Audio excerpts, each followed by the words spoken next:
이거 움직여도 되나요? 이렇게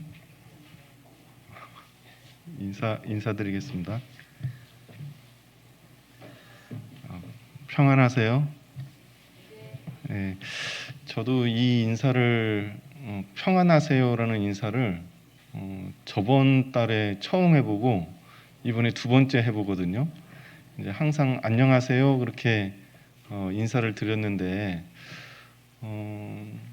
이제 성경을 쭉 배우면서 평안하세요라는 그 인사가 그리스도인에게 참 어울리는 인사구나, 합당한 인사구나 생각이 돼가지고 평안하세요 그렇게 여쭤봤습니다. 평안하세요? 예. 이제 우리가 말하는 평안은 이제 세상이 말하는 평안이 아니잖아요.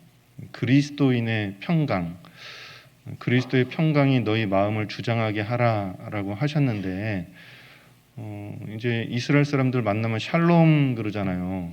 그게 이제 평안하뇨 그런 뜻이고 우리나라 말로 하면은 안녕하세요 이제 그런 뜻이고 그런데 이제 평안하뇨 수넴 여인 열왕기하 4장에 보면은 수넴 여인이 아들이 죽어서 엘리사한테 이렇게 나아가는데 엘리사가 그 여인을 보고 너는 평안하뇨 이렇게 물어보거든요.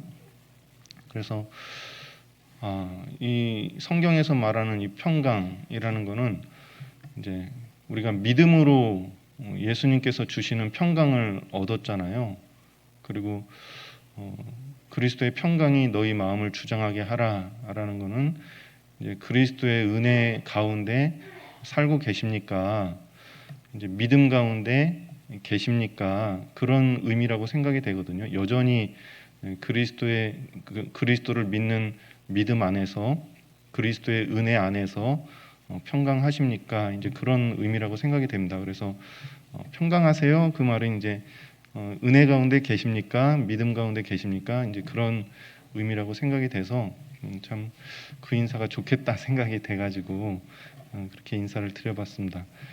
왜 이렇게 구구절절 설명을 드렸냐면은 제가 예전에는 그 목사님들이 앞에서 평안하세요 여쭤보면은 왜 인사를 저렇게 하시지? 그래 그냥 안녕하세요 하시면 될 텐데 평안하냐라고 물어보는 게 약간 제 마음에 약간 불편한 것처럼 느껴졌었거든요. 그런데 그 인사가 참 좋다라는 생각이 들어가지고 그렇게 인사하게 된 거를 좀 제가 그렇게 인사한 거를 좀 설명드렸습니다.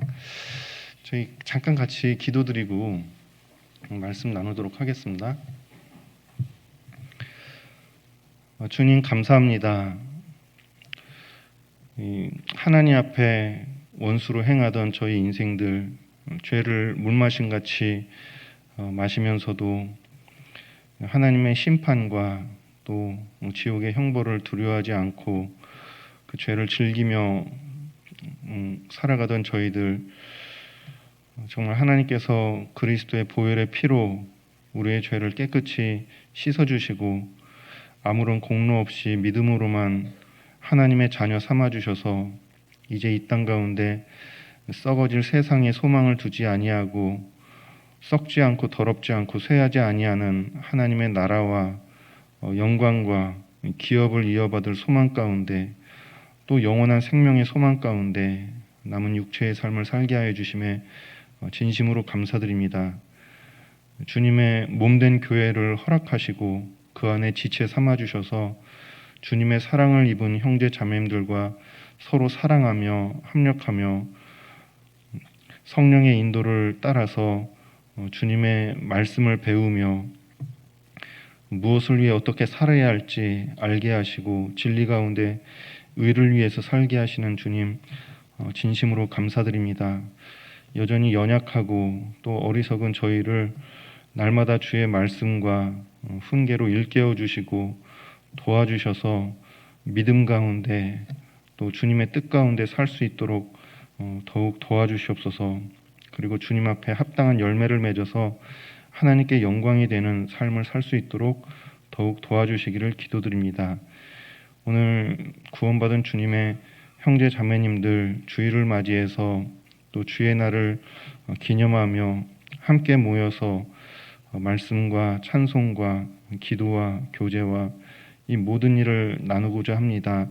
주 성령께서 친히 함께하여 주셔서 우리 각 사람의 마음을 주의 사랑과 은혜로 일깨워 주시고 또 각 사람에게 필요한 은혜로 덧입혀 주시기를 간절히 기도드립니다.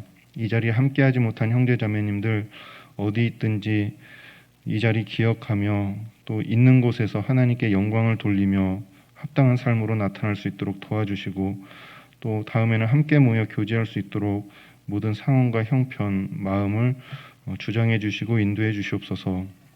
아직 구원받지 못한 우리 가족들에게 이 복음이 하루속히 전해져서 같은 하루속히 구원받고 같은 믿음과 소망 가운데 살 수 있도록 은혜를 베풀어 주시고 우리가 전도하는 모든 영혼들 하나님 돌아봐 주시고 은혜를 베풀어 주셔서 그 마음문 열어 주시고 말씀 앞으로 인도해 주셔서 구원받을 수 있도록 도와주시옵소서. 우리 교회를 통해서 성령의 역사가 끊이지 않고 나타나고 또 하나님이 함께 하시며 하나님의 생명이 날마다 탄생하는 귀한 복음의 역사가 나타날 수 있도록 더욱 도와주시옵소서. 우리 가운데 주님의 사랑이 더욱 나타나고 드러날 수 있도록 형제 자매님들 서로 사랑하라는 계명 아래에서 정말 주님 앞에 열심을 품고 더 힘써 살아갈 수 있도록 도와주시옵소서. 교회를 통해서 주님께서 이루고자 하시는 일들 정말 저희들 통해서 이루어 주시고 우리 교회가 정말 깨어서 주님의 인도하심을 받는 교회가 될 수 있도록 더욱 도와주시옵소서. 역사의 마지막 때 우리 교회를 통해서 온 세상에 복음을 전하시는 하나님 감사합니다.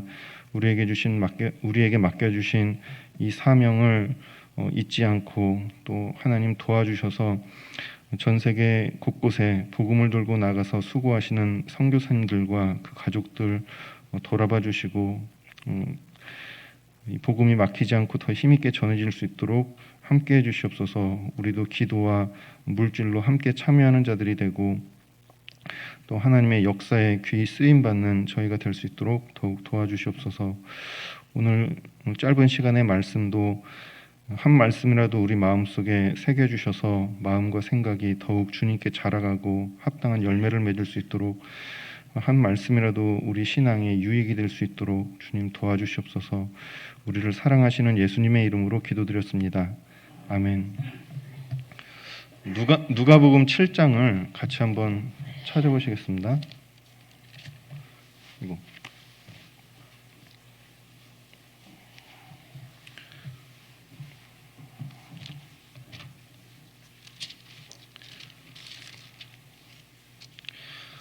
경주교회 좋네요.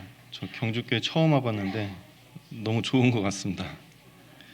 근데 5년 되셨다면서요? 이렇게 건축하신 지 5년 됐는데 너무 잘 지으신 것 같습니다. 누가복음 7장 36절부터 50절까지인데요. 좀 길어서 제가 쭉 한번 읽어드리겠습니다. 한 바리새인이 예수께 자기와 함께 잡수시기를 청하니 이에 바리새인의 집에 들어가 앉으셨을 때 그 동네에 죄인인 한 여자가 있어 예수께서 바리새인의 집에 앉으셨음을 알고 향유 담은 옥합을 가지고 와서 예수의 뒤로 그 발 곁에 서서 울며 눈물로 그 발을 적시고 자기 머리털로 씻고 그 발에 입 맞추고 향유를 부으니 예수를 청한 바리새인이 이것을 보고 마음에 이르되 이 사람이 만일 선지자더면 자기를 만지는 이 여자가 누구며 어떠한 자 곧 죄인인 줄을 알았으리라 하거늘 예수께서 대답하여 가라사대 시몬아 내가 내게 이를 말이 있다 하시니 저가 가로되 선생님 말씀하소서. 가라사대 빚 주는 사람에게 빚진 자가 둘이 있어 하나는 500데나리온을 졌고 하나는 50데나리온을 졌는데 갚을 것이 없으므로 둘 다 탕감하여 주었으니 둘 중에 누가 저를 더 사랑하겠느냐. 시몬이 대답하여 가로되 제 생각에는 많이 탕감을 받은 자니이다. 가라사대 내 판단이 옳다 하시고 여자를 돌아보시며 시몬에게 이르시되 이 여자를 보느냐? 내가 네 집에 들어올 때 너는 내게 발 씻을 물도 주지 아니하였으되 이 여자는 눈물로 내 발을 적시고 그 머리털로 씻었으며 너는 내게 입맞추지 아니하였으되 저는 내가 들어올 때로부터 내 발에 입맞추기를 그치지 아니하였으며 너는 내 머리에 감람류도 붓지 아니하였으되 저는 향유를 내 발에 부었느니라. 이러므로 내가 내게 말하노니 저의 많은 죄가 사하여졌도다. 이는 저의 사랑함이 많음이라. 사함을 받은 일이 적은 자는 적게 사랑하느니라. 이에 여자에게 이르시되 내 죄사함을 얻었느니라 하시니 함께 앉은 자들이 속으로 말하되 이가 누구이기에 죄도 사하는가 하더라. 예수께서 여자에게 이르시되 내 믿음이 너를 구원하였으니 평안히 가라 하시니라. 이 죄인인 여자가 예수님 식사하시는 그 자리에 나와서 이제 향유 옥합을 깨트려서 자기 머리털로 예수님의 발을 씻어주고 향유를 예수님께 부어드린 그 사건이거든요. 이제 이런 사건이 성경 마태, 마가, 누가, 요한 네 복음서에 나오는데 이거 많이 들어보셨죠? 마태, 마가, 요한복음에 이제 향유 옥합을 깨서 예수님께 드렸던 그 사람은 마리아였죠. 같은 사건이거든요. 예수님 이제 돌아가시기 바로 전에 베다니 이 문둥이 시몬의 집에서 있었던 사건입니다. 근데 여기는 누가복음 7장에 있는 이 사건은 다른 사건이거든요. 그래서 바리새인 시몬의 집에서 바리새인의 초청을 받고 이제 함께 식사하던 중에 있었던 일이에요. 그리고 이 여자가 누구인지 무슨 죄를 지었는지는 정확하게 나와 있지 않죠. 하지만 이 일을 통해서 그 예수님께 이제 죄 사함을 받고 그리고 예수님을 더 많이 사랑하는 자라 이렇게 인정받았던 그런 사건입니다. 오늘 이 말씀을 통해서 누가 저를 더 사랑하겠느냐라는 그런 제목으로 말씀을 드려보려고 합니다. 이제 여기 바리새인이 예수님을 식사에 초대했는데 원래 이제 이 지역에서 그 당시에 집에 손님을 초대하면은 이제 발 씻을 물도 내어주고 왜냐면 이제 그 지역에 먼지가 많으니까 오면 이제 발 씻을 물도 내주고 그리고 이제 머리에 감람류도 부어주고 하루 종일 뜨거운 햇빛을 받고 하니까 손님에 대한 그런 대접 예절이었던 거죠. 그런데 이제 이 바리새인은 예수님을 식사에 초대를 했는데 그런 대접을 하나도 하지 않았다라는 거거든요. 그런데 이 바리새인이 예수님을 왜 초대를 했을까? 이제 그 당시 이제 예수님께서 가는 데마다 귀신도 쫓아내 주시고 병도 고쳐 주시고 사람들이 몰려들고 그리고 기적과 이적을 나타내시고 그리고 이제 바리새인들이 예수님을 이제 미워하기는 하지만은 어쨌든 많은 사람들이 이제 예수님을 선지자로 알고 따르니까 예수님을 이제 정중하게 자기 집에 초대를 한 거죠. 그런데 이 사람의 마음 속에는 예수님을 정말 그리스도로 믿거나 정말 존대하는, 존중하는, 섬기는 그런 마음은 없구나라는 것을 알 수가 있는 거죠. 예수님이 들어오신데 정말 대접을 하는 게 아니라 그냥 식사 초대해가지고 지금 식사만 대접하고 있는 거잖아요. 근데 예수님께서 그 초청을 거절하지 않으셨거든요. 거절하지 않으시고 그 집에 가서 함께 잡수시는데 그 집에 그 소문을 들은 죄 많은 여자가 이제 함께 온 겁니다. 그래가지고 그 자리에 앉아서 이제 예수님께 나와서 눈물로 예수님을 맞아드리고 눈물로 그 발을 자기 머리를 풀어가지고 예수님 발을 씻어주면서 그 발에다가 입 맞추고 이제 이런 모습은 그 예수님을 정말로 이제 존중하고 섬기는 그런 모습이잖아요. 이 여자는 왜 이런 일을 했을까? 이제 예수님께서 아마 그 바리새인의 집에 초대를 받아서 갔지만은 이제 바리새인의 대접은 시몬의 대접은 제대로 받지 못했지만 이 여자에게서 대접을 받았잖아요. 그래서 예수님은 아마 그 여자의 대접을 받으러 그 집에 가셨겠구나라는 생각을 해볼 수가 있는 것 같습니다. 그래서 초대는 이 바리새인이 있지만은 실질적인 그 자리에 그 초대하고 대접하는 사람은 이 죄 많은 여인이었겠구나. 예수님이 그 여자의 대접을 받으셨구나라고 생각이 됩니다. 그리고 여자는 어떻게 해서 그 예수님을 그렇게 대접할 수 있는 마음을 가졌을까?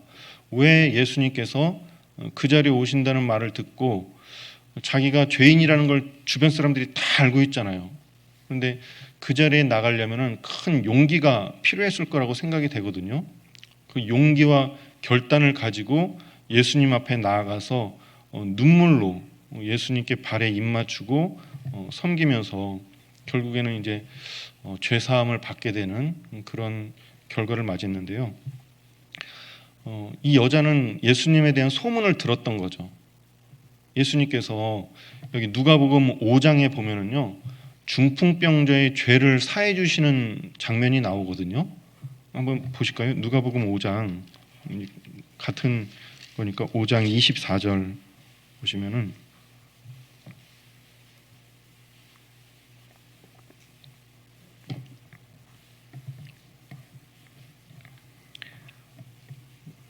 제가 읽어드리겠습니다. 23절, 24절. 내 죄사함을 받았느니라 하는 말과 일어나 걸어가라 하는 말이 어느 것이 쉽겠느냐. 그러나 인자가 땅에서 죄를 사하는 권세가 있는 줄을 너희로 알게 하리라 하시고 중풍병자에게 말씀하시되 내가 내게 이르노니 일어나 내 침상을 가지고 집으로 가라 하시매 그 사람이 저희 앞에서 곧 일어나 누웠던 것을 가지고 하나님께 영광을 돌리며 자기 집으로 돌아가니. 그래서 예수님께서 이제 병을 고쳐주시는 능력이 있다는 것을 듣고 많은 사람들이 운집해 있는데 거기 이제 중풍병자를 내고 네 사람이 와가지고 예수님 앞에 메어 달아서 내린 거죠. 근데 예수님께서 병을 고쳐주시기 전에요, 죄를 사해 주셨거든요. 사람들은 이제 생각하는 거죠. 자기가 누군데 죄를 막 사해 주느니 많으니 하나님 말고 누가 죄를 사해 주겠냐고. 그런데 예수님은 죄 사하는 권세가 있다는 것을 알려주기 위해서 일부러 그렇게 하신 거잖아요. 그래서 일어나서 내 침상을 들고 걸어가라. 그러니까 그 즉시로 일어나서 걸어가서 중풍병자가 일어나서 걸어가는 것을 보면서 그 예수님의 말씀은 허투루 하시는 말씀이 아니라 정말 능력이 있는 말씀이구나. 저에게 죄 사하는 권세가 있구나 하는 것을 모든 사람으로 믿을 수 있게 해주신 사건인 거죠. 하나님께 영광을 돌리게 하신 겁니다. 그리고 나서 그 뒤에 있던 사건이요, 이 세리였던 마태, 레위를 부르시거든요. 레위가 일어나서 모든 것을 버리고 주를 쫓아갔는데 레위가 그 마태가 예수님을 위해서 큰 잔치를 벌렸어요. 자기 집에서. 그래서 예수님을 쫓기 전에 모든 걸 버리고 이제 정산하고 그 주님을 위해서 큰 잔치를 벌리는데 그 자리에는 이 세리와 창기들과 죄인들이 가득했거든요. 그러니까 그때 바리새인들이 이야기하는 겁니다. 너희 선생은 어찌하여 죄인들과 함께 잡수시느냐. 그러니까 예수님께서 건강한 사람에게는 의원이 쓸데없고 병든 자에게라 쓸데있다고. 나는 의인을 부르러 온 것이 아니라 죄인을 부르러 왔노라 하셨거든요. 그러니까 예수님께서 앞에 사건들을 통해서 죄인의 친구가 되어주시고 죄인을 불러주시고 죄인과 함께 해주시고 잡수시고 그 죄를 사해 주시는 권세가 있으신 분이다라는 것을 나타내신 거예요. 알려주신 거예요.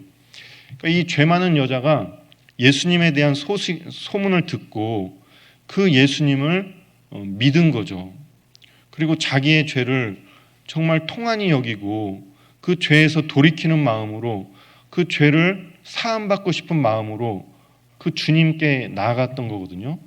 예수님께서 자기 동네에서 바리새인의 시몬의 집에서 식사하신다는 말을 듣고요, 큰 용기를 낸 겁니다. 사람들이 자기를 손가락질할지라도 나는 예수님 앞에 나아가야 되겠다.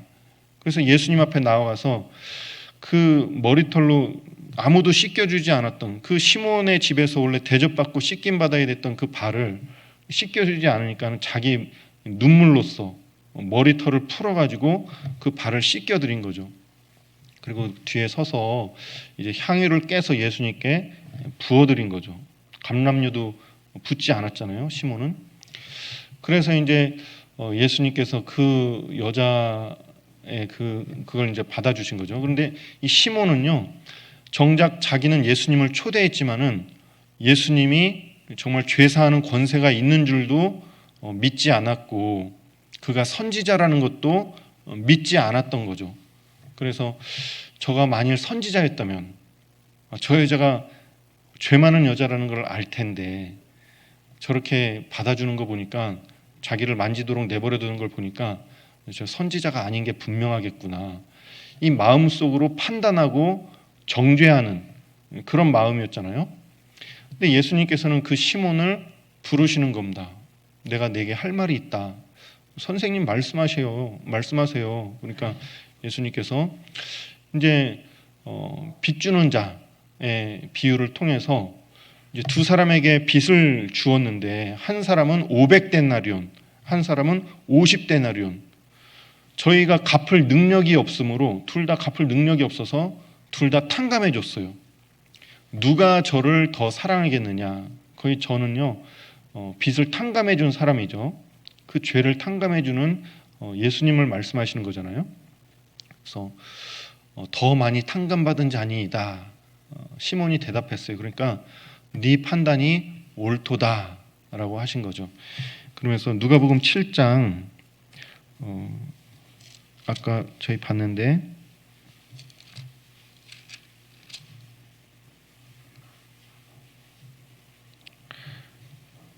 47절 말씀을 같이 한번 읽어보시겠습니다. 이러므로 내가 내게 말하노니 저의 많은 죄가 사하여졌도다. 이는 저의 사랑함이 많음이라. 사함을 받은 일이 적은 자는 적게 사랑하느니라. 네. 이제 이 여자가 눈물로써 머리털로 예수님 발도 씻겨주고, 그 향유 옥합, 그때는요 로마의 귀족들이나 그런 향유를 사용했거든요. 그래서 향이 날아가지 않게 이 유리병에 담아서 그 향유를 쓰려면은 목을 깨트려 가지고 이렇게 쓸 수 있는 거죠. 그 마리아의 향유 옥합을 깨트린 사건을 통해서 향유가 얼마나 값비싼 것인지 알 수 있잖아요. 그 죄 많은 여자가 어떻게 이런 비싼 향유를 했는지는 몰라도 정말 주님께 자기의 모든 것을 쏟아드렸다고 말씀드릴 수도 있는 거죠. 그래서 정말 주님 앞에 나아가기 위해서 자기의 가장 값진 거, 그거를 주님 앞에 깨어 드린 거죠. 근데 예수님께서요, 저의 많은 죄가 사해졌도다 하면서 이는 저의 사랑함이 많음이라. 사함을 받은 일이 적은 자는 적게 사랑하느니라.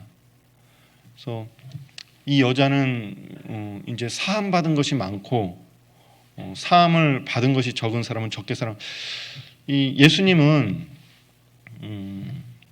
사실 모든 사람의 죄를 다 갚아주고 우리를 모든 죄에서 구원해 주러 오신 거잖아요. 그런데 사함을 적게 사함 받은 자는 누구이며 이 많이 사함 받은 자는 누구냐? 적게 사함 받은 자는 지금 바리새인을 말하는 거고, 많이 사함 받은 자는 이 죄 많은 여자를 말하는 거잖아요. 둘 다 누구 죄가 많다, 누구 죄가 적다 비교할 수 없잖아요. 둘 다 많은 죄를 지었고 주님 앞에 둘 다 많은 죄를 사함 받는데, 이 바리새인은 스스로 옳게 여기고 스스로 의롭다 여기기 때문에 자기에게는 죄가 적다라고 생각을 하는 거죠. 그러니까 자기 죄가 적다라고 생각하는 사람은 사함받을 것이 적은 거잖아요. 그런데 자기 죄가 많다라고 생각하는 사람은 사함받을 것이 많은 거거든요. 제가 하나만이 아니라 질문 한번 드려볼게요. 예수님께서 저의 많은 죄가 사해졌도다. 이는 저의 사랑함이 많음이라. 이 여자가 예수님을 사랑했기 때문에 죄가 사해진 겁니까? 아니면은 죄가 사해졌기 때문에, 죄를 사해 주시기 때문에 예수님을 사랑하는 겁니까? 이거 질문이 좀 어렵나요? 1번, 여자가 예수님을 사랑했기 때문에 예수님께서 여자의 죄를 사해 주신 것이다. 2번, 예수님께서 여자의 죄를 사해 주시기 때문에 여자가 예수님을 사랑하는 것이다. 1번일까요? 2번일까요? 그렇죠. 2번이죠. 이거를 잘못하면은요, 여자가 사랑했기 때문에 예수님이 죄를 사해 주셨다라고 하면은요, 이 성경 전체하고 이 내용이 틀어지는 거거든요. 우리 중에 어떠한 사람도 행위로 말미암아 구원받는 사람이 없잖아요. 믿음으로 말미암아 구원을 얻는 거잖아요. 이 여자도 마찬가지거든요.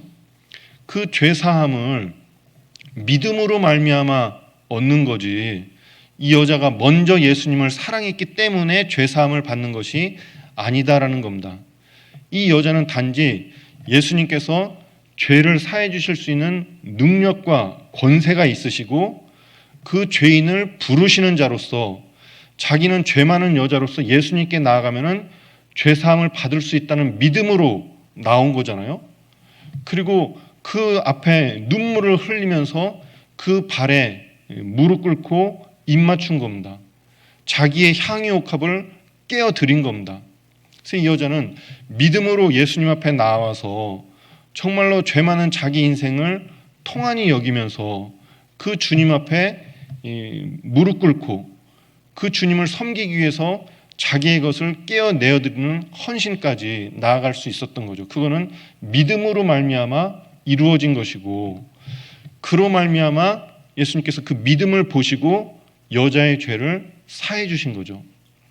이 여자는 자기의 죄가 많기 때문에 많은 죄가 사해졌구나라는 것을 믿은 거거든요. 그리고 예수님께서 그거를 확인시켜 주신 거죠. 너의 많은 죄가 사해졌느니라.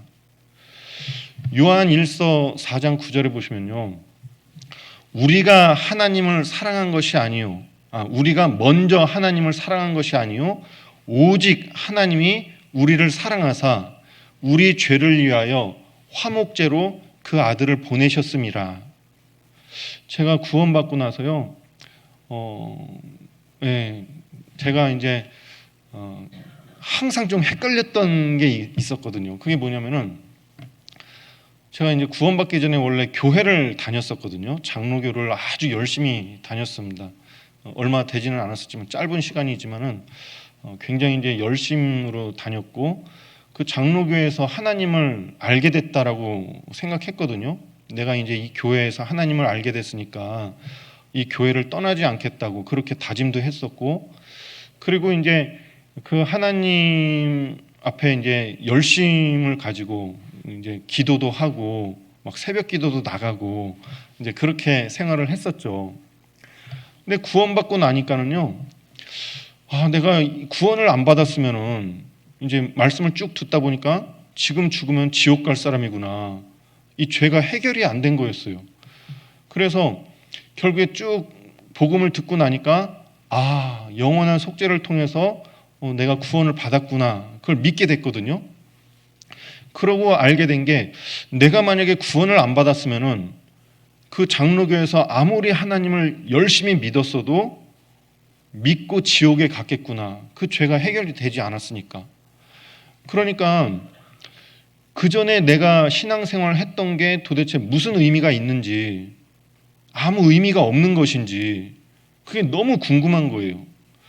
내가 그동안 하나님 앞에 드렸던 기도는 진심이었는데, 그리고 이제 하나님을 믿고 따르는 그 마음들이 그 충심까지는 아니지만 하여튼 정말 진심과 열심으로 하나님 앞에 나아갔었는데, 그게 아무것도 아니란 말인가? 하나님은 그런 거 싹 무시하는 건가?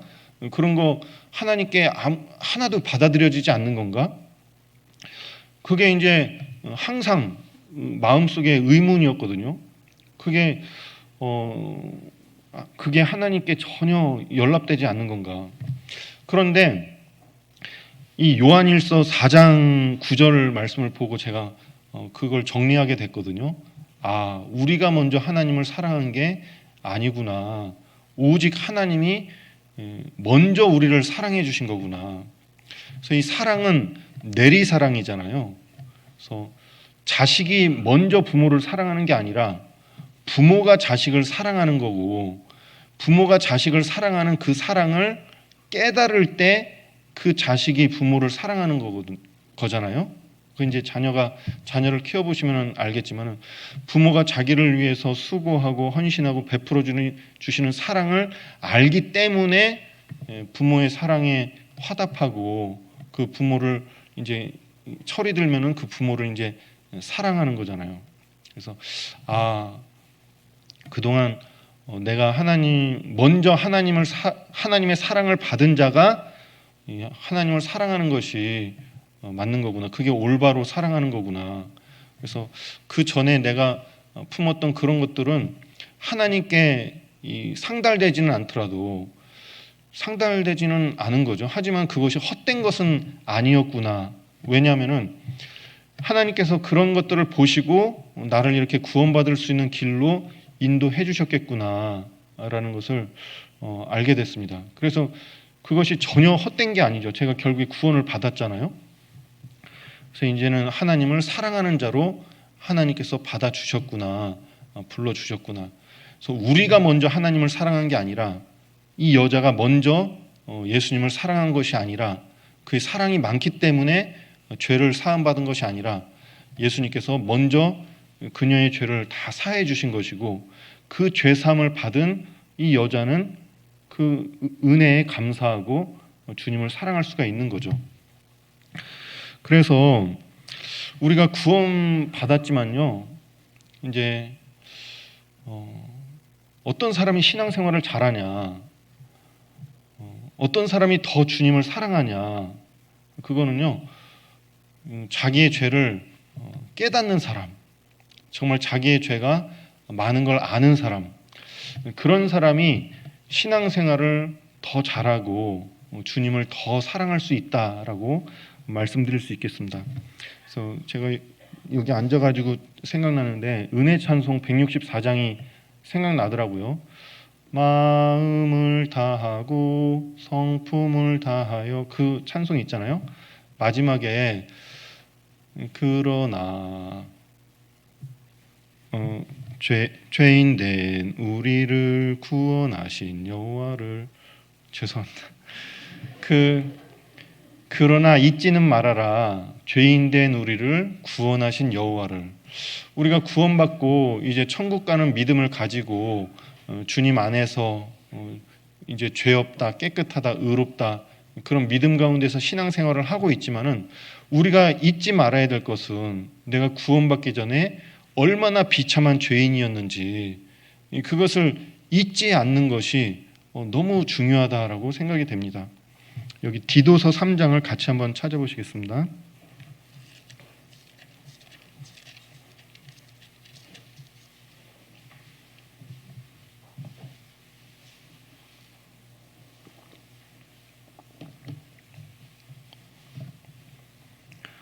디도서 3장 3절부터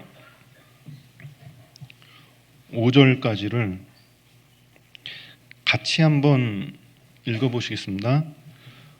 우리도 전에는 어리석은 자요, 순종치 아니한 자요, 속은 자요, 각색 정욕과 행락에 종노릇한 자요, 악독과 투기로 지낸 자요, 가증스러운 자요, 피차 미워한 자이었으나 우리 구주 하나님의 자비와 사람 사랑하심을 나타내실 때 우리를 구원하시되 우리의 행한 바 의로운 행위로 말미암지 아니하고 오직 그의 긍휼하심을 조차 중생의 씻음과 성령의 새롭게 하심으로 하셨나니.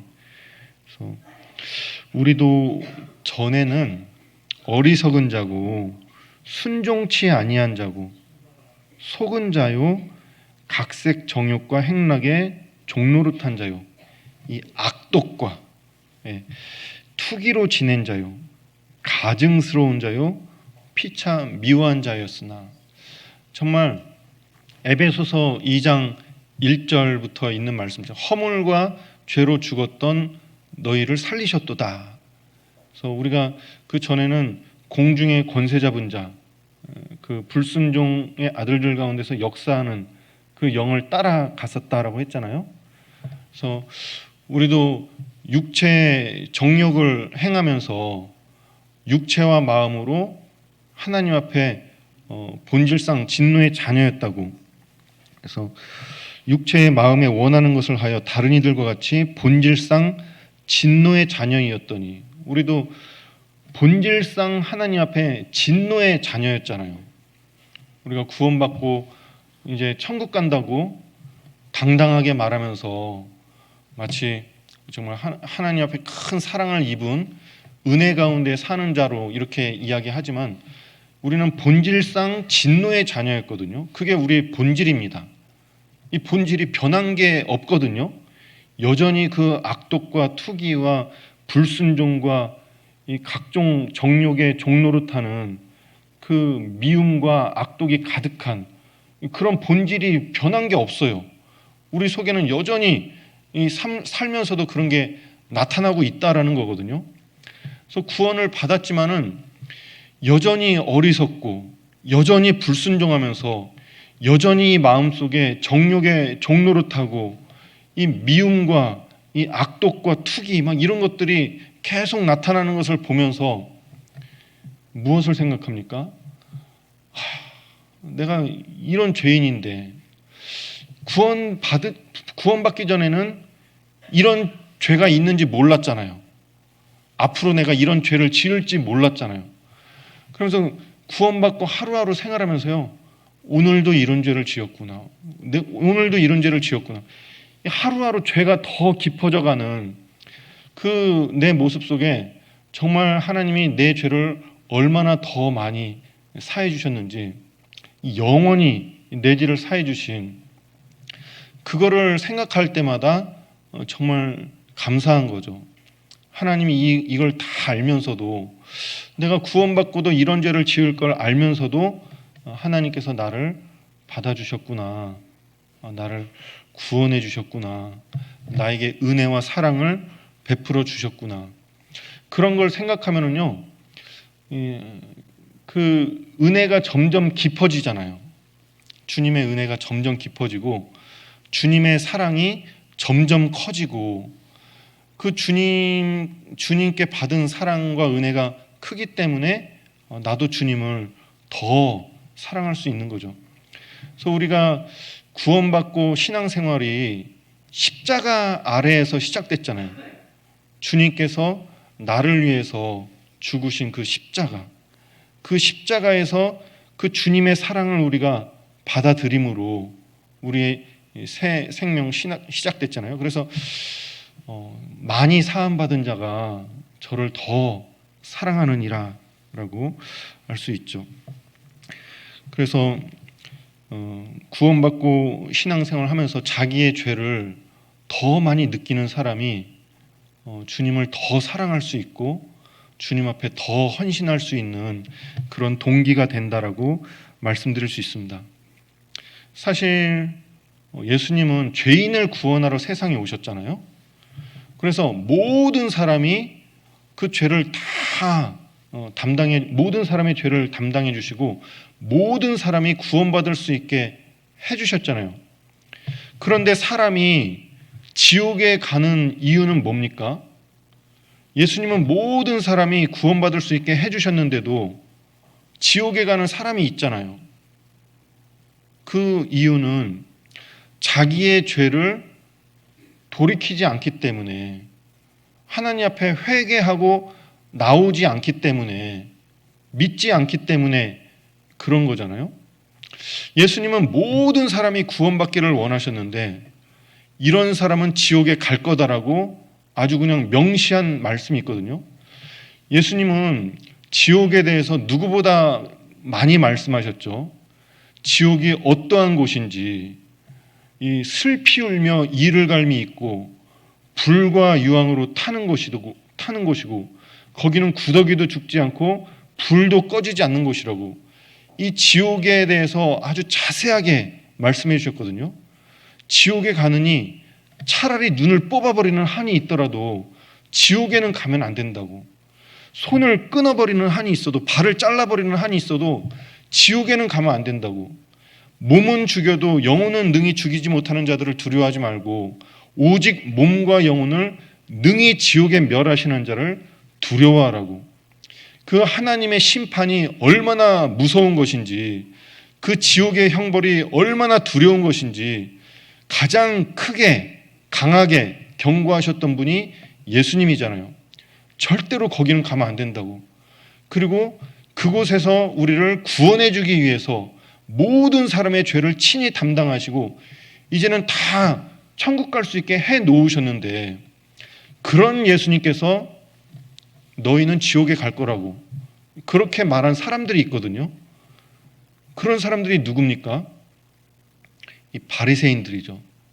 바리새인들과 이 서기관들, 율법사들, 화 있을진저, 외식하는 서기관들과 바리새인들이요.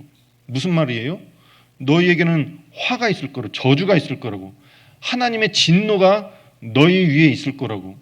왜 그러냐? 너희는 천국문을 닫고 자기도 들어가지 않고 들어가려 하는 자들도 들어가지 못하게 하는도다.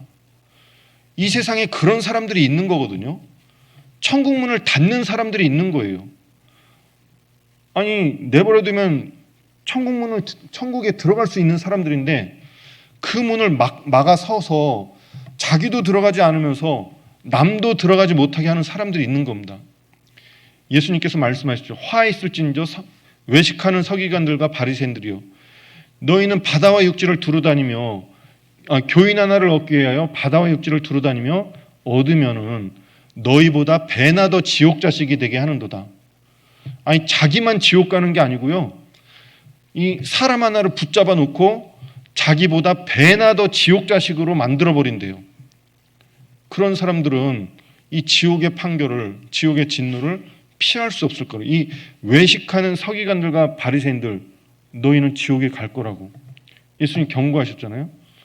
소경된 바리새인아, 스스로 소경이 돼가지고 그릇된 길로 가면서도요, 그 길에서 돌이키지 않는 그 예수님의 이 경고와 책망을 무시하고 자기의 죄를 등한히 여기고 스스로 옳게 여기면서 그렇게 가는 사람들, 결국에는 지옥의 판결을 피할 수 없을 것을 말씀하시는 거죠.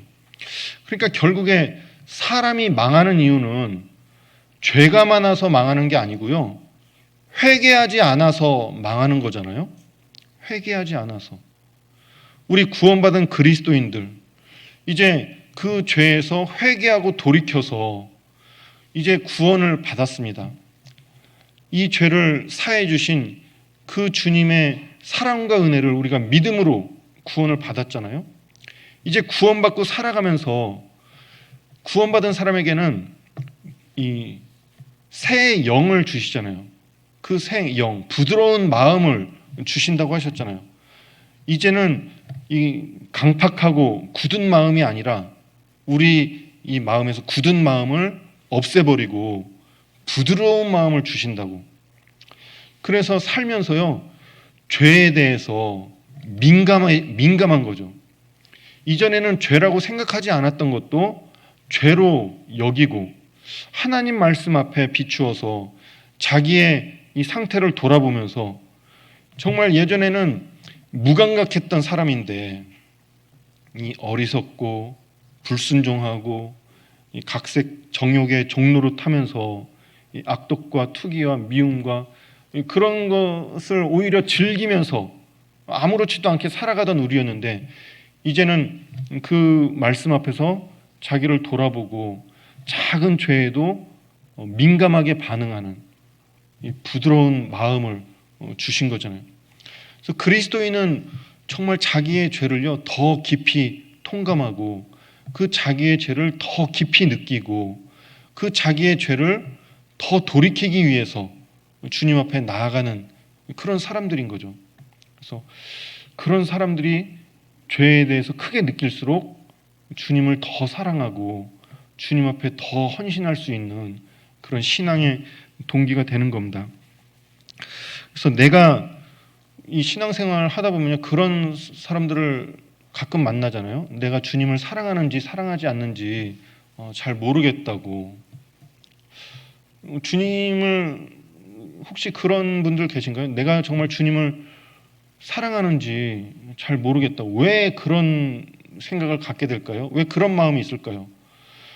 정말 구원받은 사람 속에는 성령으로 말미암아 하나님의 사랑이 그 마음에 부음바 되었고 구원받은 사람 속에는 이 하나님의 사랑이 가득 있는데 그리스도의 사랑이 우리를 강권하시는도다. 그리스도의 사랑이 우리를 이끌고 인도해 가는데 내가 주님을 사랑하는지 잘 모르겠다고 하는 사람들은 왜 그런 걸까요? 예. 죄에 대해서, 자기의 죄에 대해서 깊이 생각하지 않기 때문에 그런 건 아닐까. 자기의 죄를 가볍게 생각하고 있지는 않을까. 이 죄에서 돌이키는 문제를 정말 중요하게 생각하고 있지 않는 건 아닐까. 그 죄에서 돌이키는 거, 정말 우리가 그리스도의 피가 아니면은 그 어떤 죄에서도 우리가 깨끗함을 얻을 수 없잖아요. 그리스도의 은혜가 아니면 그 죄에서 우리는 벗어날 길이 없는데 그 죄에 대해서 심상한 것은 아닌가. 그래서 이 자기의 죄를 해결하려고 하는 사람은요, 주님을 사랑할 수밖에 없다라고 말씀드릴 수가 있는 거죠. 시편 32편을 같이 한번 찾아보시겠습니다.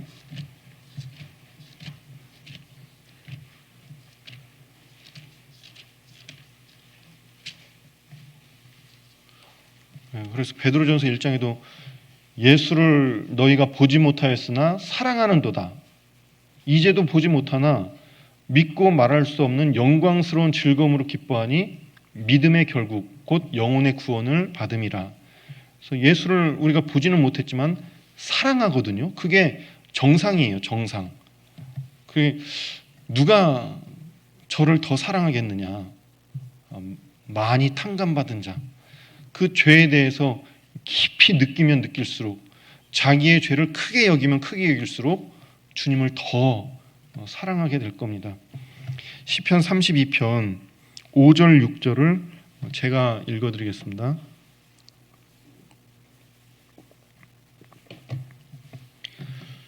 내가 이르기를 내 허물을 여호와께 자복하리라 하고 주께 내 죄를 아뢰고 내 죄악을 숨기지 아니하였더니 곧 주께서 내 죄의 악을 사하셨나이다.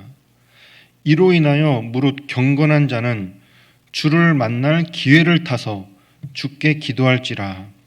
진실로 홍수가 범람할지라도 저에게 미치지 못하리이다.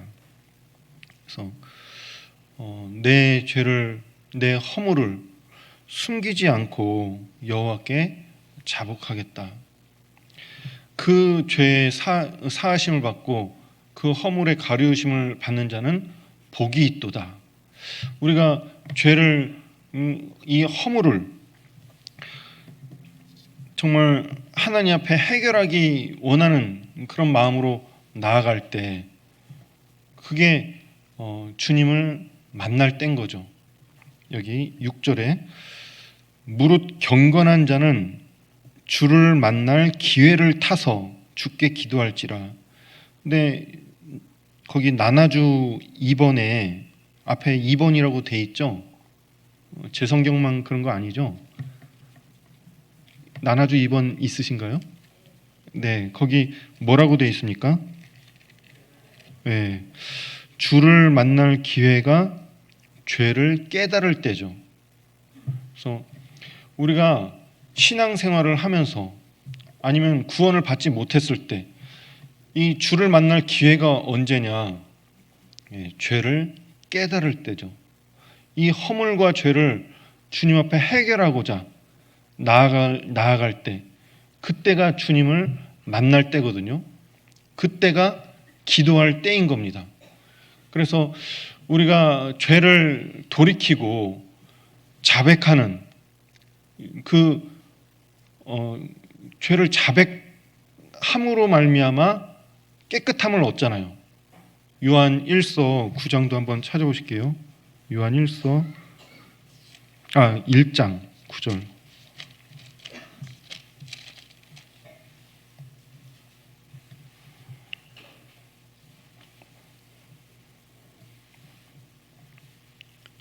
요한 1서 1장 9절 10절을 제가 읽어드리겠습니다. 만일 우리가 우리 죄를 자백하면 저는 미쁘시고 의로우사 우리 죄를 사하시며 모든 불의에서 우리를 깨끗게 하실 것이요 만일 우리가 범죄하지 아니하였다 하면 하나님을 거짓말하는 자로 만드는 것이니 또한 그의 말씀이 우리 속에 있지 아니하리라. 우리가 죄의식 가운데 살으라는 말이 아니고요, 이 죄에 늘 억눌려서 살으라는 말이 아니고 정말 하나님 앞에 합당치 못한 것을 내어버리고자 하는 그런 마음으로 하나님 그래야 빛 가운데 행할 때 하나님과 교제가 이루어지는 거잖아요. 그래서 하나님 앞에 합당치 못한 것을 행하면서도 죄를 지으면서도 죄인지 인지하지도 못하고 그것을 무감각하게 그 죄를 품고 살아간다면은 하나님과 교제하고 있다는 말이 거짓말인 거죠. 그래서 우리가 우리의 죄를 다 사해 주신 거는 예수님의 피로 말미암아 2000년 전에 예수님께서 십자가에서 우리의 모든 죄를 다 사해 주셨잖아요. 우리를 이미 거룩하게 하시고 영원히 깨끗하게, 영원히 온전하게 하셨습니다. 하지만 이제 살아가면서 계속해서 죄에서 깨끗해진다는 의미는 하나님과의 교제를 이제 회복하는 것을 말씀하는 거잖아요. 그 교제를 회복하기 위해서는 합당치 못한 것을 계속해서 인지하고 내어버리는 것이 필요하죠.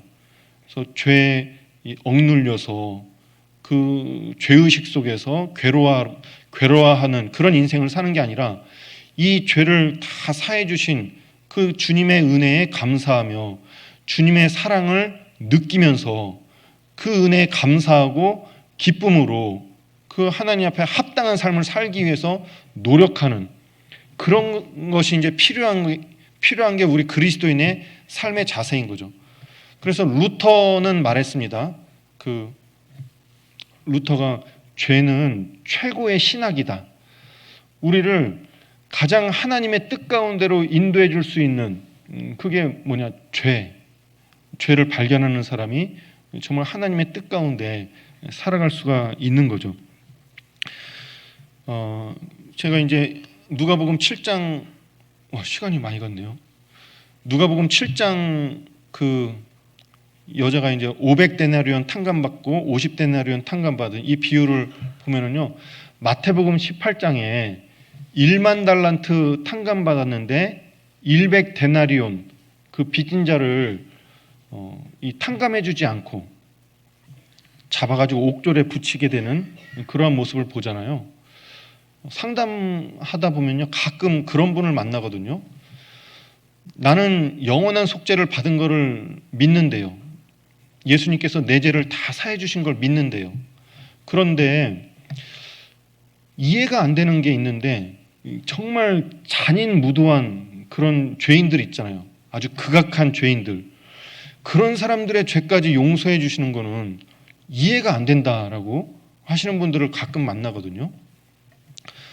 그게 정말 거기 이제 큰 임금님이 1만 달란트 빚진 자를 불쌍히 여겨서 탕감시켜 줬거든요.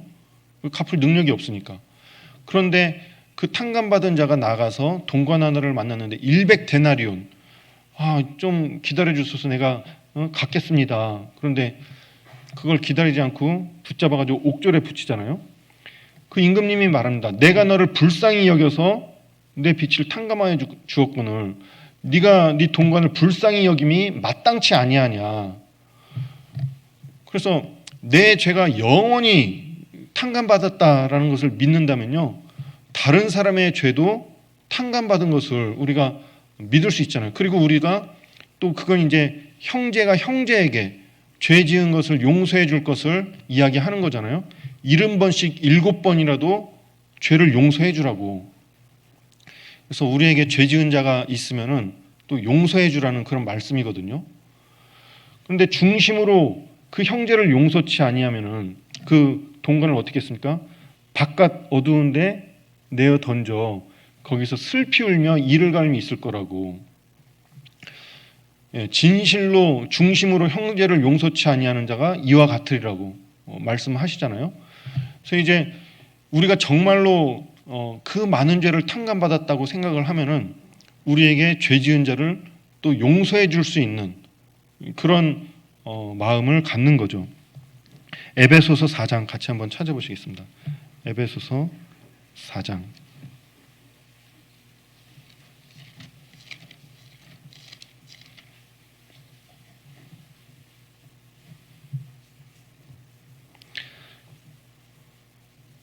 (31절) (32절을)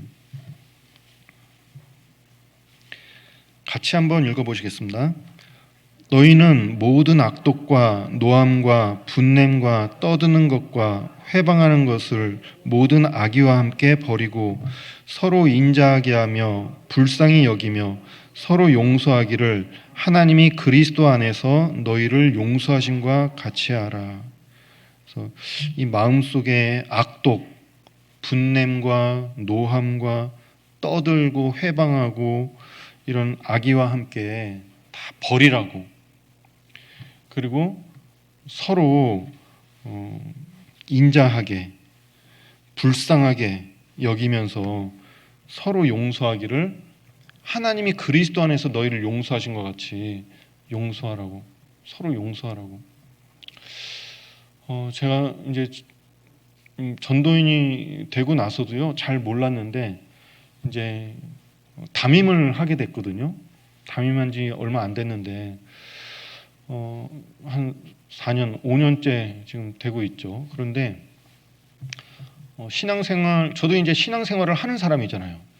어쨌든 주님 안에서 저도 말씀을 배우면서 말씀을 이렇게 전하기도 하지만은 말씀을 전하는 거와는 별개로 이 말씀을 저도 배우고 이 말씀을 제 삶 속에 이제 인용하면서 적용하면서 말씀에 순종하면서 살아가야 되는 신앙생활을 해야 되는 사람이잖아요. 그런데 서로 사랑하라 이런 설교는 그래도 많이 했거든요. 서로 우리가 서로 사랑해야 된다, 형제 자매를 사랑해야 된다. 하지만은 신앙생활을 하면은 할수록 내 속에 사랑이 얼마나 없는지, 그리고 내가 형제 자매를 얼마나 사랑하지 못하는지 그런 것을 날마다 더 느껴가고, 정말 하나님께서 이런 나를 사랑해 주시는 게 의문이 들 정도로 그런 저의 어리석음과 불순종과 이런 여러 가지 그런 부족함을 많이 느끼게 되는 것 같습니다. 그래서 실수가 너무 많고 이 말 실수, 특히 말 실수가 너무 많구나 생각이 되거든요. 사람은 그 입의 대답으로 말미암아 기쁨을 얻나니 때에 맞는 말이 얼마나 아름다운고. 이 사람은요, 저희 신앙생활을 하면서 이제 느끼게 되는 게 사람은 입의 대답으로 기쁨을 얻는 거구나. 이게 적당한 대답을 얻으면은 그 마음에 기쁨을 얻는 거. 자기가 원하는 대답을 얻으면은 사람은 기뻐하거든요. 그런데 이제 그 원하는 대답이 정말 적절한 대답이어야죠. 그 대답으로 말미암아 사람을 잘못된 것으로 이렇게 흘러가게 할 수도 있는 거잖아요. 그러니까는 때로는 책망을 해야 될 때도 있고, 때로는 참고 기다려야 될 때도 있고, 그러니까는 아무 말도 하지 말아야 될 때도 있고, 말을 해야 될 때도 있고. 그런데 그런 때를 모르겠어요. 언제 어떤 말로 어떻게 해야 되는 건지, 지금 이 말을 해야 되는 건지, 아니면은 지금 이 말을 하지 말고 그냥 넘어가야 되는 건지, 그걸 모르겠어요. 그러니까는 항상 이 때에 안 맞는 말, 그 마음에 거스르는 말, 이제 그런 말들을 많이 하고, 이제 전도인이 돼서 전도인들하고도 같이 이렇게 교제할 때도 많이 있잖아요. 그러면 그 가운데서 항상 어리석은 말을 이렇게 먼저 이렇게 막 하는 거죠. 그 자리에 어울리지 않는 말을 내뱉게 되고, 이렇게 어리석을까? 나중에 생각하면요, 그때 왜 그 말을 왜 했나? 왜 나서가지고 그 형제 자매들하고도 그때 그 말을 왜 했나? 하여튼 날마다 느끼는 게 이 어리석음과 이 부족함을 느끼는 것 같습니다. 말하는 게 너무 어렵다라고 생각이 돼요. 그래서 이 말 속에 감정이 섞이면 안 되는데, 제 말 속에 감정이 굉장히 많이 섞여 있다라는 것도 발견하게 되고, 그래서 이 말 속에요, 그냥 하는 말인 것 같은데, 나는 그냥 하는 말인 것 같은데, 그 말 속에 원망과 어떤 책임 전가, 내가 지기 싫은 책임을 전가시키는, 그리고 그 말 속에 아쉬움, 그 말 속에 어떤 나의 바램, 이런 것들을 은근히 담아가지고 말을 하는 거죠. 그러니까 듣는 사람은요, 그게 저는 언중유골이잖아요. 저는 표현을 안 했지만은 말 속에 그런 게 녹아 있는 거를 느끼겠죠. 다 느끼는 것 같아요. 느끼겠죠. 그래서 보니까는 말하면서 약간 이 책임 전가식의 그런 말도 많이 하는 것 같고, 이 아쉬움과 어떤 바램의 말들, 그 원망의 말들, 그런 것들이 제 말 속에 많이 녹아 있는 것 같은, 그리고 상대방을 무시하고 또 때로는 내 고집을 부리는 말 속에 이제 그런 것들이 있는 거죠. 녹아 있는 거죠. 그러니까 기본적으로 내가 이 속이 너무나 좁은 인간이구나, 그런 거를 신앙생활을 하면서 계속 느끼고 있거든요. 그래서 서로 사랑하라라는 말씀을 많이 하지만은 그거를 정말 이 사랑하는 거를 배워야 되는구나라고 생각이 됩니다. 야고보서 3장에는 내 사랑하는 형제들아, 너희는 선생된 우리가 더 큰 심판받을 줄 알고 선생이 되지 말라, 이제 그런 말씀이 있죠. 이 선생이 되는 사람은 말에 대한 책임이 있는 거잖아요. 더 큰 심판이 있는 거잖아요. 우리가 다 실수가 많으니 말에 온전한 자면 온전한 자라고. 그래서 이 실수가 많은데요, 가장 실수가 많은 게 뭐냐, 이 말 실수가 제일 많거든요. 다른 것은 다 길들일 수가 있는데 이 혀는 길들일 수가 없다고. 이 혀는요, 그냥 마음에 있는 것이 그냥 나가는 거거든요. 그래서 성경에는 네 말이 실수라고 말하지 말라고. 말해놓고 실수가 아니라요, 마음에 있는 게 나온 거거든요. 그런 생각이 있기 때문에 그런 말이 나가는 거거든요. 그러니까 말을 적게 하고 이 말을 제어하고 다스리는 게 그게 상책이구나. 그게 큰 지혜구나. 듣기는 속히 하고 말하기는 더디하라고 이제 하시는 거죠. 그래서 제가 신앙생활을 하면서 너무 고지식하구나. 고지식하다. 그러니까 꽉 막힌 사람이라는 거를 이제 계속 더 알아가는 거죠. 처음에는 그게 좋은 건 줄 알았어요. 왜냐하면은 어쨌든 이 진리가 분명하니까 성경에 이 분명한 말씀을 따라서 사는 게 맞잖아요. 그런데 성경에 이 어리석은 말, 누추한 말 하지 말고 농담, 희롱의 말도 하지 말라고. 그러니까 농담도 안 하는 게 좋다고 이제 생각을 했거든요. 그러니까 이제 그런 데서 조금 벗어나면은 막 판단이 되는 거죠. 제가 이 말씀을 아니까 말씀에 미치지 못하면은요, 그 말씀에 미치지 못하는 형제 자매들을 판단하게 되는 거죠. 계속해서 그 형제 자매를 마음으로 받아줄 수 있는 여유가 없고 이 속이 너무 좁고 이 고지식한 그 여유가 없으니까요 융통성이 없는 거죠. 유도리도 없고. 근데 사실 성경에 온유함, 인자함, 관용 이런 것은 이 넓은 마음에서 나오는 거잖아요. 이 좁은 마음에서 나오는 게 아니라 넓은 마음에서 나오는 거고, 여유가 있을 때 어떤 마음의 여지가 있어야 사실 그런 것들을 포용하고 받아들이고 할 수가 있는 거잖아요. 그런데 너무 이 고지식하고 융통성이 없구나. 그래서 이 신앙생활을 하면은 지금 할수록 깨닫는다고 말씀을 드려야 될지 모르겠지만은 알아가는 게 이 좌로나 우로나 치우치지 말라고. 그래서 예전에는 육신적인 것은 무조건 나쁜 거.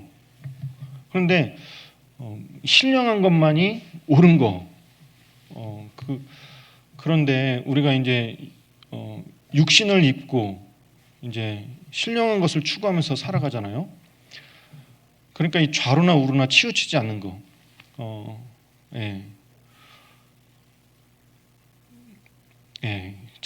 말씀을 좀 잘 이해하시고 알아들어 주시면 좋겠는데, 너무 지나치게 의인이 되지도 말고 지나치게 악인이 되지도 말라. 어쨌든 우리에게 분명한 기준이 있고 하나님의 이 진리의 말씀을 따라서 우리가 살아가야 될 방향, 그리고 정말 이 지혜의 말씀을 통해서 우리가 무엇을 위해 어떻게 살아야 할지 알지만은 그 시기와 때를 분별하고, 그리고 뭐라고 그러죠? 거기 우리가 이제 이 하나님의 말씀의 기준에 미치지 못하는 어떤 그러한 모습들을 우리가 주님께서 받아주셨잖아요. 그렇기 때문에 우리도 그런 거를 받아줄 수 있는 그런 것이 이제 필요한데, 이 말씀으로 판단자가 되고 정죄자가 되어서 다른 사람들을 판단하고 정죄하는 그런 모습이, 내가 하나님의 자리에, 모세의 자리에 앉아서 사람들을 판단하고 정죄하는 그런 모습으로 신앙생활을 하고 있지는 않은가라는 것을 이제 보게 되는 거죠. 여기 로마서 15장을 같이 한번 찾아보시겠습니다.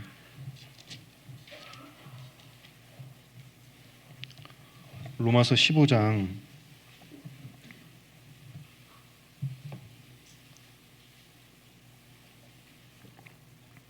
7절.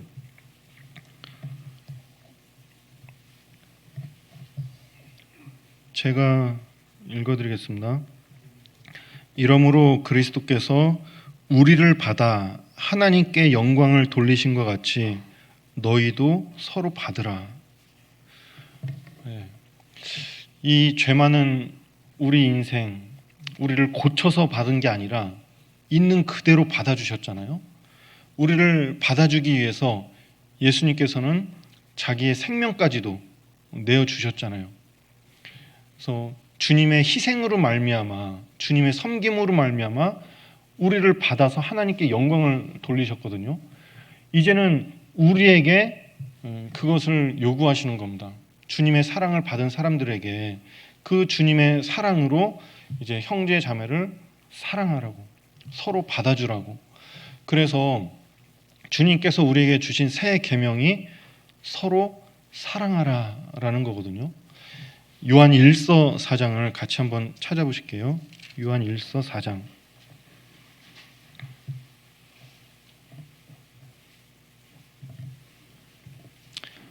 요한 1서 4장. 제가 7절부터 8절을 읽어드리겠습니다. 사랑하는 자들아, 우리가 서로 사랑하자. 사랑은 하나님께 속한 것이니 사랑하는 자마다 하나님께로서 나서 하나님을 알고 사랑하지 아니하는 자는 하나님을 알지 못하나니 이는 하나님은 사랑이심이라. 그래서 우리가 서로 사랑하자고, 주님께서 주신 새 계명은 서로 사랑하라라는 거거든요. 사랑하지 않는 사람은요, 하나님을 알지 못한대요. 하나님은 사랑이시다라는 겁니다. 그래서 여기 4장 19절부터 보니까 20절부터 제가 4장 20절부터 읽어드릴게요. 누구든지 하나님을 사랑하노라 하고 그 형제를 미워하면 이는 거짓말하는 자니 보는 바 그 형제를 사랑치 아니하는 자가 보지 못하는 바 하나님을 사랑할 수가 없느니라. 우리가 이 계명을 주께 받았나니 하나님을 사랑하는 자는 또한 그 형제를 사랑할지니라. 5장 1절부터 3절까지 계속 읽겠습니다. 예수께서 그리스도이심을 믿는 자마다 하나님께로서 난 자니 또한 내신 이를 사랑하는 자마다 그에게서 난 자를 사랑하느니라. 우리가 하나님을 사랑하고 그의 계명들을 지킬 때 이로써 우리가 하나님의 자녀 사랑하는 줄을 아느니라. 하나님을 사랑하는 것은 이것이니 우리가 그의 계명들을 지키는 것이라. 그의 계명들은 무거운 것이 아니로라. 그래서 하나님을 사랑한다라고 하면서 형제를 사랑하지 않는 사람이 하나님을 사랑할 수 없다라고, 형제를 미워하면서 하나님을 사랑한다라고 하면은 이거는 거짓말하는 거라고. 눈에 보이는 형제도 사랑하지 못하면서 눈에 보이지 않는 하나님을 어떻게 사랑하겠느냐. 그래서 우리가 정말 하나님의 사랑을 받았고 그 하나님을 사랑한다면은 이제 눈에 보이는 형제를 사랑하라라고. 사랑을 어떻게 하는 겁니까? 사랑은요, 허물을 덮어주는 거거든요. 그래서 만물의 마지막이 가까웠으니 너희는 근신하여 깨어 기도하라. 무엇보다도 열심으로 서로 사랑할지니 사랑은 허다한 죄를 덮느니라. 잠언에 보시면은요, 그런 말씀 있죠. 잠언 17장 9절에 허물을 덮어주는 자는 사랑을 구하는 자요. 그것을 거듭 말하는 자는 친한 벗을 이간하는 자니라.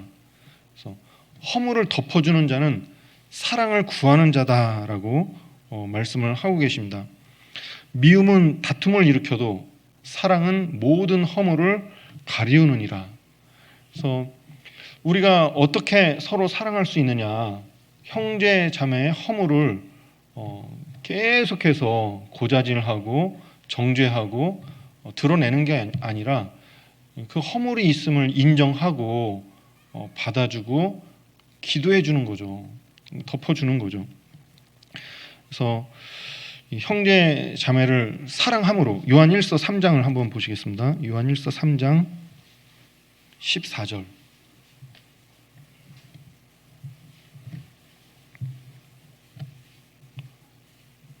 14절 말씀은 같이 한번 읽어보시겠습니다.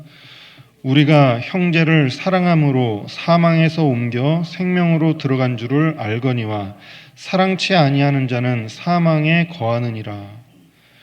그래서 이 형제를 사랑함으로 사망에서 옮겨 생명으로, 이 구원받은 증거가 뭡니까? 형제를 사랑하는 거거든요. 말과 혀로만 사랑하는 게 아니라 행함과 진실함으로 사랑을 나타내는 거거든요. 그래서 이제 우리가 천국에 가면은요, 오른편에 있는 자들에게 너희 복받은 자들아, 나와 창세로부터 너희를 위하여 예비된 나라를 상속하라. 그러면서 내가 줄일 때 너희가 먹을 걸 주었고, 목마를 때 마실 것을 주었고, 또 벗었을 때 입을 걸 주었고, 병들었을 때 와서 돌아보았고, 옥에 갇혔을 때 돌아보고, 뭐 말씀하셨잖아요. 우리가 언제 그렇게 했냐고. 너희가 지극히 작은 형제 하나에게 한 것이 곧 내게 한 거라고. 그래서 이완 목사님 가끔 말씀하시잖아요. 지금 계시는 주변의 형제 자매들, 구원받은 형제 자매들, 교회 안에 형제 자매들은 변장하고 계신 예수님이라고. 그래서 형제 자매에게 선대하는 게 주님께 선대하는 거죠. 또 너희가 그 지극히 작은 형제 하나, 그 형제의 약한 양심을 상하게 하는 것이 곧 그리스도께 죄를 짓는 것이니라. 고린도전서 8장에 너희가 약한 형제의 양심을 상하게 하는 것이 그리스도께 죄를 짓는 거라고. 그래서 직접 죄를 짓는 거라고. 그래서 형제 자매에게 죄를 짓는 게 주님께 죄를 짓는 거라고. 우리가 그런데 다 정말 주님 뜻대로 사랑이 풍성하고 주님 뜻대로 올바르게 거룩하게 진실되게 살면은 얼마나 좋겠어요. 그런데 우리는 다 허물이 있고 연약하고 부족하고 또 흠이 많거든요. 서로에게 상처를 주고 이 마음 속에서요 정말 받아들이지 못할 그런 일들이 많이 있는 거죠. 나에게 상처 주고 나에게 잘못하고 그런 사람들이 이 교회의 형제 자매거든요. 그런데 그런 형제 자매를 사랑하는 게 주님의 뜻인 거죠. 여기 잠언 17장 한번 보시겠습니다. 잠언 17장. 시간이 너무 많이 돼가지고 제가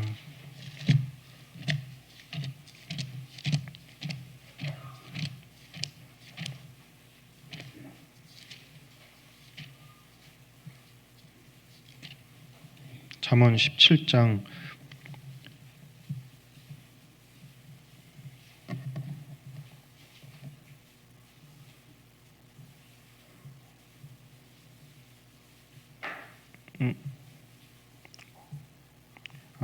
11장 보시겠습니다. 죄송합니다.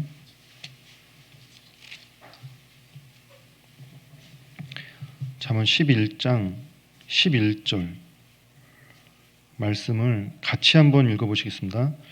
성읍은 정직한 자의 축원을 인하여 진흥하고 악한 자의 입을 인하여 무너지느니라. 정직한 자의 축원을 인하여 진흥하고 악한 자의 입을 인하여 무너지느니라. 이 성읍을 우리 교회라고 생각할 때요, 정직한 자의 축원. 그래서 베드로전서 3장 8절에는 형제들아, 서로 체휼하며, 마지막으로 말하노니 서로 체휼하며 불쌍히 여기며 긍휼히 여기며 서로 인자하게 하며 악을 악으로 욕을 욕으로 갚지 말고 도리어 복을 빌라고. 이를 위하여 너희가 부르심을 받았으니 이는 복을 유업으로 얻게 하려 하심이라. 그래서 악을 악으로 욕을 욕으로 네가 나에게 행한 대로 나도 갚아주겠다, 그렇게 하지 말고 도리어 복을 빌어주라고. 이 성읍은 정직한 자의 축원을 인하여 진흥하고 악한 자의 입을 인하여, 형제의 허물을 거듭 말하는 자는 친한 벗을 이간하는 거잖아요. 무너지느니라. 그래서 상대의 허물과 죄를 계속해서 이야기하고 하면은요, 이게 스스로 무너지는 거거든요. 그래서 우리가 서로 복을 빌어주고 기도해주는 그런 것이 필요하죠. 로마서 12장도 한번 찾아보시겠습니다. 로마서 12장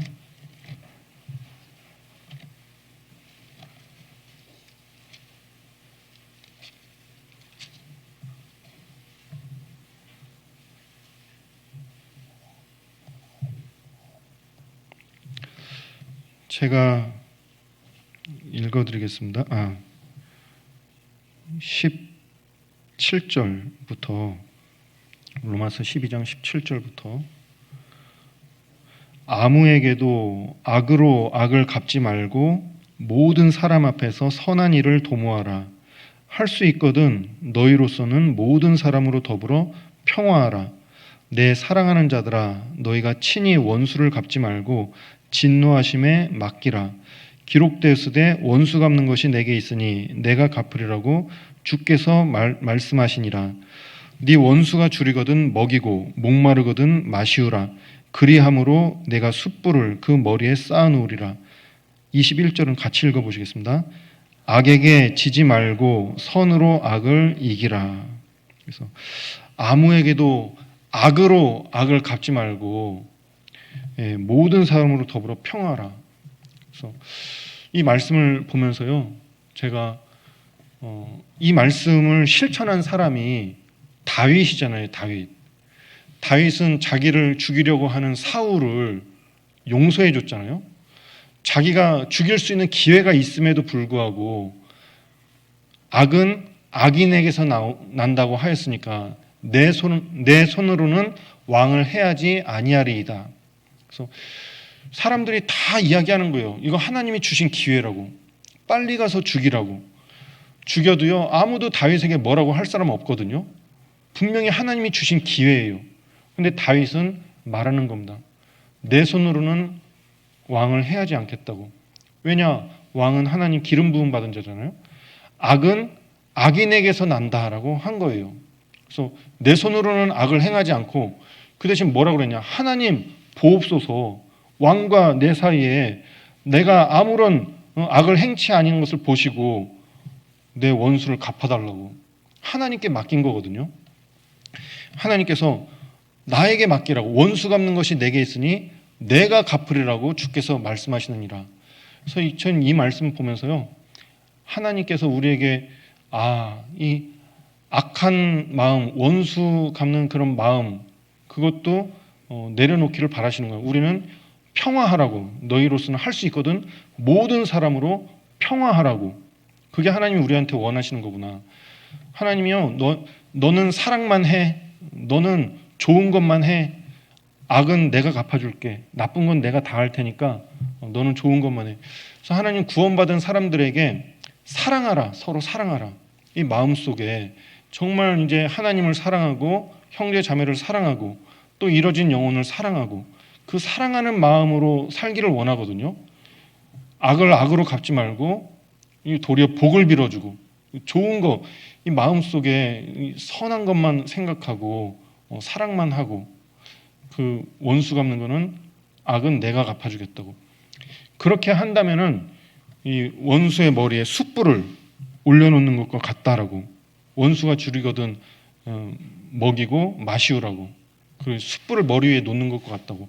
이게 그 원수 머리에다가 이 저주를 쌓아놓는 그런 게 아니고요. 화를 쌓아놓는, 그 진노를 쌓아놓는 게 아니고요. 중동 지역에서는 불씨가 중요하니까 불을 꺼트리면은 불을 얻으러 가는데 그 불을 얻으러 왔는데 원수가 온 거예요. 원수 집에서. 근데 그 원수가 불을 얻으러 왔는데 그 머리에 숯불을 얹어주는 거, 불씨를 나눠주는 거거든요. 선을 베풀어주고 자비를 베풀어주는 것을 말하는 겁니다. 그래서 원수에게 이 선과 자비를 베풀어줌으로 하나님 앞에 이 선을 행하는 것을 말하는 거죠. 악에게 지지 말고 선으로 악을 이기라고. 그래서 다윗이 하나님 마음에 합한 자라 일컬어질 수 있었던 거는요, 이 잠언 19장 11절에 노하기를 더디하는 것이 사람의 슬기요 허물을 용서하는 것이 자기의 영광이니라 라는 말씀처럼 다윗이 만약 자기 손으로 원수를 갚았다면은 뭐 문제될 것은 없지만은 정말 하나님 주신 기회를 활용을 한 거겠지만은 하나님 앞에 받을 상은 없거든요. 하지만 다윗이 그것을 용서했기 때문에 하나님 앞에 영광을 얻을 것이 있고 하나님 마음에 합한 자라고 일컬음을 받을 수가 있는 거죠. 그래서 우리가 정말 모든 것이 가하고 모든 것이 자유하지만은 이제 다른 정말 주님의 뜻을 위해서 주님을 사랑함으로 주님께서 우리에게 주신 그 뜻을 위해서 이제 서로 사랑하고 서로 용서하고 누가 그렇게 할 수 있습니까? 주님을 더 사랑하는 자가, 자기의 죄를 더 많이 깨닫는 자가, 그리고 그 주님의 사랑으로 주님의 말씀을 따라가는 자가, 내 계명을 지키는 자라야 나를 사랑하는 자라고 그렇게 말씀하셨습니다. 그래서 하나님을 사랑하는 자, 곧 그 뜻대로 부르심을 입은 자들에게는 모든 것이 합력하여 선을 이룬다라고 하셨어요. 저도요, 그래서 이게 오래 참고 기다려주고 함부로 권면하지 않고 함부로 말하지 않고 그러려고 이제 노력을 많이 하려고는 하는데요, 그게 쉽지 않죠. 나도 모르게 나오니까 마음에 쌓은 선에서 선한 것이 나오고 마음에 쌓은 악에서 악한 것이 나오고 하는데요, 이 입속에 이 나도 모르는 그런 책망의 말, 이 어떤 책임 전가의 말, 그런 말들이 녹아 있다라는 것을 많이 느끼거든요. 그래서 되도록 이 좋은 말, 상대에게 격려되고 힘이 되는, 그리고 좀 유익이 되는 그런 말을 하려고 생각을 하고 노력을 하고 하는데요, 이미 대적하는 사람들이 있잖아요. 그 나를 미워하고 그 나는 사랑하려고 하는데 그 사랑을 받아주지 않고 오히려 이 벽을 쌓고, 그거 어떻게 해야 되나? 어떻게 해야 됩니까? 하나님께 기도할 수밖에 없죠. 그래서 시편 109편 4절에 있는 것처럼 나는 사랑하나 저희는 도리어 나를 대적하니 나는 기도할 뿐이라. 그래서 하나님께 맡기고요, 기도하는 것이 필요하겠다라고 생각이 됩니다. 그래서 잠언 16장 7절에 사람의 행위가 여호와를 기쁘시게 하면 그 사람의 원수라도 그로 더불어 화목하게 하시느니라. 그래서 지금 당장은 오해와 또 어떤 불편함과 뭐 그런 것이 있을 수 있겠지만은 정말 우리가 하나님을 기쁘시게 하는, 내가 오히려 다가가려고 하면은 오히려 그 사람을 밀어내는 그런 결과가 될 수도 있겠더라고요. 그래서 다가가는 것도 조심스럽고, 그렇다고 너무 방치하면은요 완전히 무관심한 것 같고 모르겠는 거예요. 뭘 어떻게 해야 될지. 이 신앙생활을 하다 보면은 그런 지혜가 없다라는 게 너무 많이 느껴지고, 그럴 때 나는 어떻게 해야 되나, 정말 하나님을 기쁘시게 하는 삶을 살아야겠구나, 정말 하나님을 기쁘시게 하는 가운데서 하나님이 어떻게 역사하시는지, 어떻게 화목하게 하시는지, 그런 것들을 경험할 수 있으면 좋겠습니다. 그래서 오늘 제가 조금 약간 정리가 덜 된 것 같은 그런 말씀을 이렇게 드렸는데요, 이 시간 안배도 잘 못하고, 사실 드리고 싶은 말씀이 저는 이거 너무 빨리 끝나면 어떡하지? 그렇게 생각하고 말씀을 준비했는데 서론이 너무 길었나 봐요. 그래서 좀 말씀을 좀 잘 정리해서 유익이 될 수 있으면은 좋겠습니다. 같이 기도드리고 마치겠습니다. 주님 감사합니다. 어떠한 사랑을 우리에게 주셨는지 우리가 우리 자신을 돌아보고 생각할 때마다 정말로 주님께서 베풀어 주신 그 은혜와 사랑의 깊이를 더 많이 느끼고 또 더 감사하고 또 더 주님을 사랑하게 되는 것 같습니다. 주님께서 정말 주신 사랑으로 이제 우리를 강권하시고 또 우리를 이끌어 주셔서 주님의 뜻 가운데 살게 하시고 또 그 주님의 뜻을 따라서 살 수 있는 힘과 능력도 주심에 감사합니다.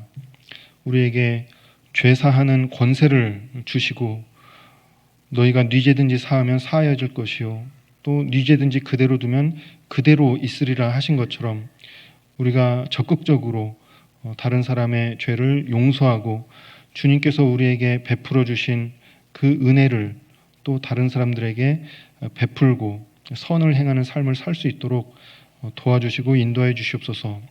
우리 경주교회가 정말 주님의 사랑 안에서 서로 사랑하고 협력하는 가운데 이 복음이 힘있게 전해지고 구원받는 역사가 더 크게 나타나서 하나님께 영광이 되는 귀한 교회가 더욱 될 수 있도록 도와주시고 인도하여 주시옵소서. 남은 모든 교제도 주님 함께해 주시고 인도해 주시기 바라며 우리를 사랑하시는 예수님의 이름으로 기도드렸습니다. 아멘. 찬송가